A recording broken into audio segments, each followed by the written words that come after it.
Hoy vamos a meternos de lleno en una de las tácticas psicológicas más retorcidas que existen, la proyección del psicópata.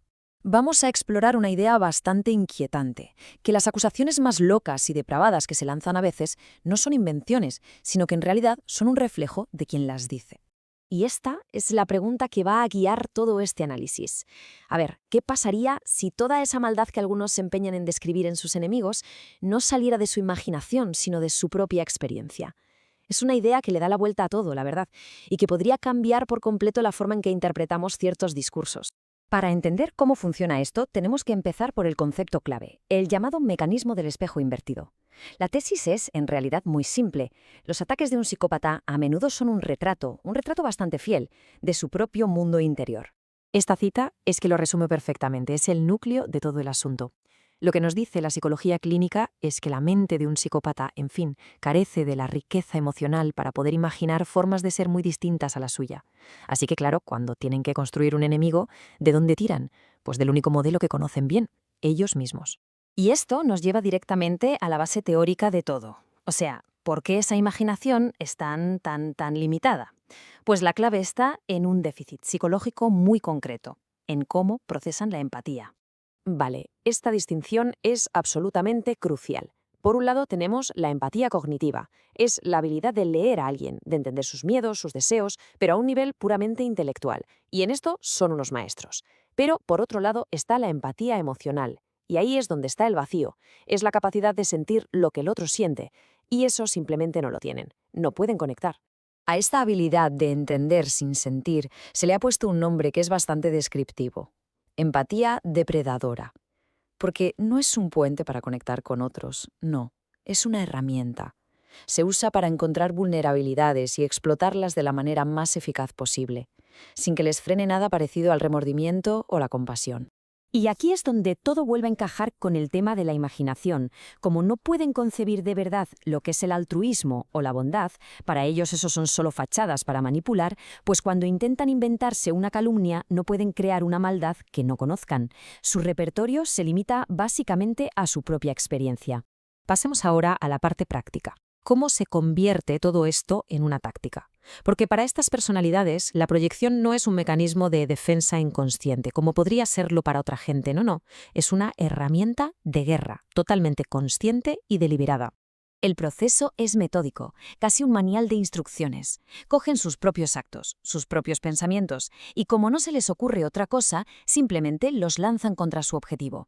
El resultado es una transferencia directa de culpa, una calumnia que, sin que se den cuenta, revela muchísimo más sobre quién acusa que sobre el acusado.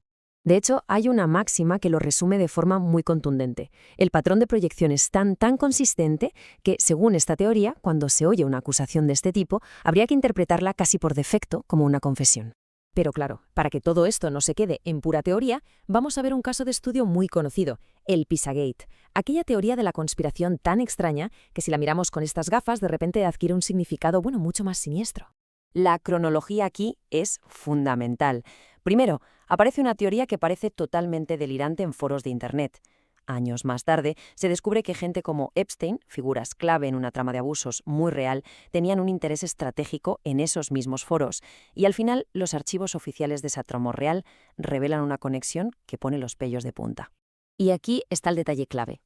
La palabra que usaba la conspiración era pizza. Pues bien, resulta que la palabra en clave que usaba la red de Epstein internamente era cheese pizza. Las iniciales, CP, coinciden con el término en inglés para la pornografía infantil.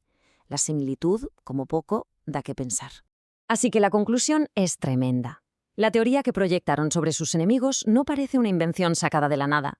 Más bien, tiene toda la pinta de ser una transferencia casi literal de su propio modus operandi, de su propia jerga, de sus propios crímenes. Es, en esencia, una confesión por proyección. Pero el objetivo final de estas tácticas va mucho más allá de simplemente difamar a un oponente. Lo que se busca es algo más grande y mucho más peligroso, que la realidad que compartimos todos se desmorone. Un gaslighting a escala masiva. Para entender por qué mienten de una forma tan descarada, hay un concepto de la criminología que lo explica de maravilla: la miopía de consecuencias. Significa básicamente que su cerebro está programado para la recompensa inmediata, el poder ahora, la impunidad ahora, sin pensar en el castigo futuro. Les da igual que la mentira de hoy no se sostenga mañana. Lo único que importa es que funcione ahora mismo. Y los objetivos son muy claros y estratégicos. Se busca agotar a la gente, que el cinismo se apodere de todo, que la línea entre verdad y mentira se vuelva tan borrosa que cualquier crimen real se pueda descartar como, más de lo mismo. Porque cuando todo es ruido, nada es verdad. Y en ese caos, la impunidad está garantizada. Y con todo esto llegamos ya a la conclusión de este análisis, que en el fondo nos deja con una herramienta muy útil para interpretar la información de otra manera. Y este es el pensamiento final. La idea no es caer en conspiraciones, ni mucho menos. Se trata de aplicar el pensamiento crítico. La próxima vez que oigamos una acusación que suene desproporcionada, extrañamente específica, quizás la pregunta más útil no sea ¿es esto cierto sobre el acusado?, sino más bien ¿qué nos está contando esto sobre la mente y la realidad de la persona que acusa?